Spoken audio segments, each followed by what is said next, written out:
हे कृष्ण गोविंद मोहन मुरारे, हे नाथ नारायण वासुदेवा। हरे कृष्ण गोविंद मोहन मुरारे, हे नाथ नारायण वासुदेवा। श्री पुड़खा द्वारा खरदूषण का वध सुन करके रावण सीता हरण की तैयारी में अपना मन लगाया और वह तैयारी करने लगा। इसके बाद वह जो है अर्धरात्रि के समय मारीच के पास गया। मारीच देखा और आगा स्वागा करने के लिए आरती लेकर के आया। कहा कि समय आरती करने का समय नहीं है मामा, एक काम करो, तुम सीता हरण करना है और तुम्हें मृगा बनना है, मैं यति का रूप धारण करूँ सीता हरण करूँगा। कहा नाथ ठीक कह रहे हो, लेकिन मेरा सामना, मेरा मुकाबला वह वहाँ रघुराई से हुआ। मखराखन आयो दो भ्राता, दोनों भाई मखरा खनने के लिए आए थे और मैं और सुबाहु था। सुबाहु को तो अग्निबाण से मार करके जला दिया और मेरे को बिना फर का बाण मारा। मैं 100 योजन समुद्र पार आकर के गिरा। राकस नाम लेत 10 कंधर, रहत न प्राण माहिर अंदर। राग केवल कह देता है तो मेरा प्राण शरीर से निकल जाता है। और मखराखन आयो दो भ्राता, विश्वामित्र का मख रखने के लिए दोनों भाई आए थे। मैं विध्वंस करने के लिए गया था सुबाहु में और बिना फर का बाण मारा और 100 योजन समुद्र पार आके गिरा। तो प्रभु उनसे बैर मत कीजिए और भलाई इसी में है कि सकुशल अपना परिवार चाहते हो तो उनसे बैर मत करो। कहा कि नालायक, अभी तुम्हें मैं मृत्युदंड दे देता हूँ। कहा कि ठीक है प्रभु, मैं चल रहा हूँ, जैसा आप बोलोगे वैसा मैं काम करूँगा। तुम्हारे अच्छाई के लिए मैं बोला था, लेकिन ठीक है, जब आप उस पर नहीं तैयार हैं तो ठीक है, मैं तो आपका कार्य करूँगा। और आकर के मृगा का रूप धारण करके और जनक जगदम्बा के सामने वो गुजर रहा है। और कहा कि माताजी ने मृगा देख करके और प्रभु से कह रही हैं कि हे लक्ष्मण, इसका आखेट कर ला, हे प्रभु इसका आखेट करो और ये मृग जो है ले जा करके भरत भैया को भेंट करूंगी। ऐसा सुन करके हमारे रघुनंदन तैयार होते हैं और कहते हैं कि ठीक है, मैं मृगा मारने के लिए जा रहा हूँ। लक्ष्मण, तुम सीता की रखवाली करना। और किस प्रकार से रखवाली करना?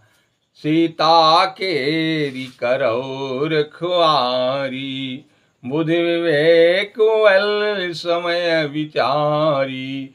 सीता की रखवाली बुद्धि और बल विवेक चारों से करना, और जहाँ बुद्धि का काम आए बुद्धि से हल कर लेना, जहाँ विवेक काम आ जाए विवेक से कर लेना, जहाँ बल का काम आ जाए वहाँ बल से आप काम कर लेना, जहाँ समय आए समय विचार करके काम कर लेना। और सीता और प्रभु चल देते हैं मृगा के पीछे।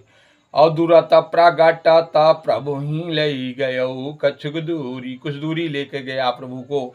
तब प्रभु ने बाण जब मारा तो मनमह राम कहा, हा लक्ष्मण हा लक्ष्मण हा लक्ष्मण कहा। और माता जी ने वो शब्द जब उनके शरीर में प्रवेश किया, जब वो अपने श्रवण से सुना तो कहा कि हे लक्ष्मण, इस नाथ संकट में हैं, रघुराई तुम्हें पुकार रहे। और बहुत लोग कहते हैं कि जो है क्या वहाँ से शब्द सुनाई पड़ा। और यहाँ तक जहाँ तक हमारा लोग का विचार और ज्ञान है, मैं कहता हूँ कि ठीक है, किसी के टेंशन में किसी के विचार में अगर आप बैठे हैं तो दूर से भी आवाज़ आपको सुनाई पड़ जाएगा। माता जी टेंशन में थी, प्रभु गए थे, उन्हीं के वो चित्त में लगी हुई थी। थोड़ा संकेत होता है शरीर में, और माता जी समझ गई कि ऐसा ऐसा बात हो गया और लक्ष्मण से कहने लगी, लक्ष्मण ने कहा कि भृकुटी विलास सृष्ट लय होई, ताकह संकट सपन होई। हे माता जी, भृकुटी टेढ़ी करने से सृष्टि लय हो जाता है, उसको माँ संकट सपने में आ सकता है। तो माता जी ने कहा कि लक्ष्मण, मुझे उपदेश मत दो, इस समय रघुराई संकट में है।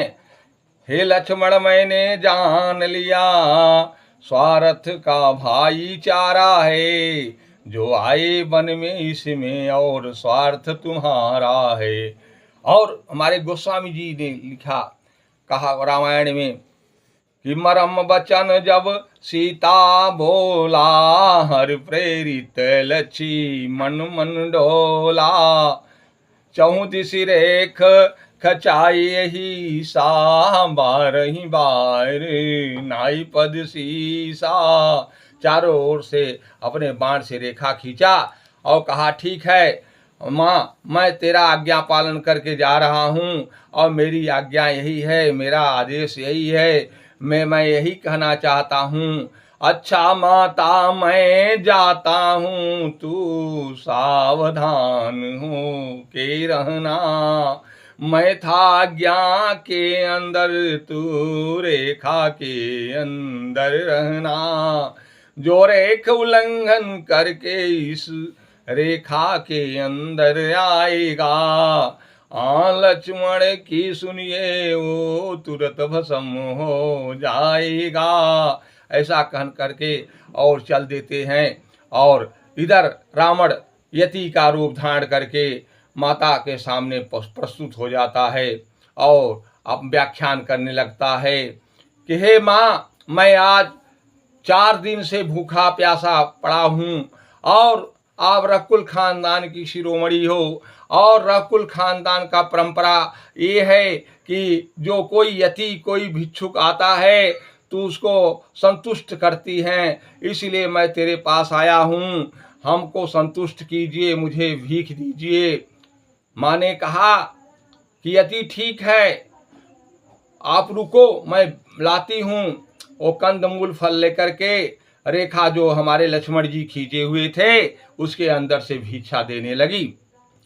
तो जब वो आगे बढ़ा तो ज्वाला निकली, तो समझ गया कि ये जो है ये लक्ष्मण की कला है, लक्ष्मण की क्रिया है, लक्ष्मण का कार्य है, इसको क्रॉस करना हमारा कर्तव्य नहीं बनेगा, मैं भस्म हो जाऊंगा। तो कहा, हे माँ, मैं बंधी भिक्षा नहीं लूंगा, अगर आप मुझे संतुष्ट करना चाहती हैं, मुझे भिक्षा देना चाहती हैं, तो आप रेखा क्रॉस करके आओ, रेखा को उल्लंघन करके आओ और यति का जो है सत्कार करो और संतुष्ट करो।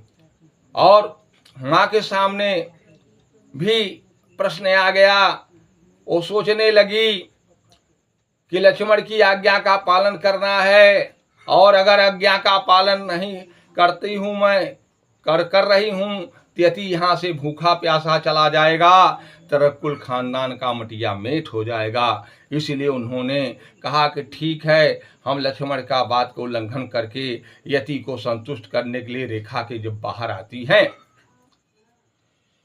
तो वह कटुवचन बोलने लगा यति।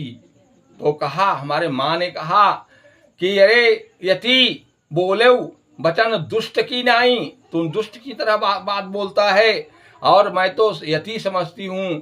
तब रावण निज रूप दिखावा, भई सभित जब नाम सुनावा। जब अपना रूप, अपन नाम बोला और अपने शरीर को जो दिखाया तो सभीत हो गई। और माँ ने कहा, ठीक है, तुम कुछ भी है, रुक ठाड़, अभी हमारे प्रभु आते हैं, अब तुम जो है अभी क्षण भंगुरता में तुम्हें नष्ट कर देंगे। और वह मनमह बंदी चरण मन माना, और मन में वंदना करके और जो है अपने यान पर बैठा लिया और माँ को लेके चल दिया। माँ को जब चल दिया लेकर के, तो विलाप कर रही थी। कोटर में बैठा हमारा गिद्धराज बैठा था। तो हमारे गोस्वामी जी लिखा, गिद्धराज सुनियार तुआनी, रघुकुल तिलक नारी पहिचानी। अधम निशाचर लिन्ह सी जाई, जिम्मले चुवस कपिला गाई। तो मलेच्छ जो है कपिला गाई को ले जा रहा है। तुरंत कहा ये रघुकुल खानदान की शिरोमणि है। और गिद्धराज पक्षी होने के बावजूद भी जो भगवत भजन करता है, जो मालिक में आस्था रखता है, उसको सब चीज का ज्ञान आ जाता है। वह पक्षी गिद्धराज वो समझ गया कि जो आवाज आ रही है वो हमारे रघुकुल खानदान की शिरोमणि क्या है। और कहा पुत्री धीरज रह ठाढ़ा, करी हो या तु धन करनासा। हे पुत्री अब रुदन मत करो, अब विलाप मत करो, मैं तुरंत ये धान का नष्ट करूंगा। तब गिद्ध कृतांत समाना, क्रोधातुर होकर के कृतांत के समान जब चला, वज्र की तरह देखा जब रावण, तो अनुमान करने लगा कि मैं नाक की खगपति होई, मम भुजबलपति जाने सोई। या तो मैनाक होगा या तो जो है गरुड़ होगा। गरुड़ होगा तो उसका पति विष्णु भी हमारे बल का अंदाजा और उसका जानते हैं। जाना गिद्ध जटायु यहाँ, मम तीरथ छाड़े निज देहा। आहा, ये तो जटायु जो है वृद्ध है, आकर के ठीक है चले आओ, मेरे शरण में अपना प्राण छोड़ दो। गिद्ध बहुत समझाया कि एक बात करो, तुम माताजी को रख दो और अपने रास्ते से चले जाओ, नहीं तो यहाँ पर बहुत बड़ा संग्राम होगा। तब वो समझा नहीं दशकंधर, और इसके बाद युद्ध शुरू हो गया। चोचन मारी विदार सीधे, चोचन के मार करके विदार दिया दे। एक क्षण मूर्छाई, आदर्श जगदम्बा को ले जाकर के कंदरा में रख दिया, और फिर उसकी मूर्छा जब जाग गई तब फिर जो है युद्ध शुरू हो गया। हमारे गोस्वामी जी कहते हैं कि जिसका जहाँ तक प्रारब्ध है, जहाँ तक उसका कार्य है, वहाँ तक जरूर पहुँचेगा, वैसा रूपरेखा हो जाता है। और यहाँ पर जटायु सामर्थ्यशील नहीं हुआ कि आगे की कथा है, इसलिए गोस्वामी जी को लिखना पड़ा कि काटत पंख पराख गधरणी, समुझि राम के अद्भुत करणी। वो अद्भुत करणी समझ गया गिद्धराज कि आगे का प्रोग्राम है, नहीं तो मैं सक्षम हो जाता, मैं पराक्रम हमारा विजयी बन जाते हम और माताजी को संभाल लेते, लेकिन आगे का प्रोग्राम है इसलिए असमर्थ हो गया। इसके बाद वहाँ पर लक्ष्मण जी, प्रभु उधर से आ रहे हैं, लक्ष्मण जी पहुँच रहे हैं।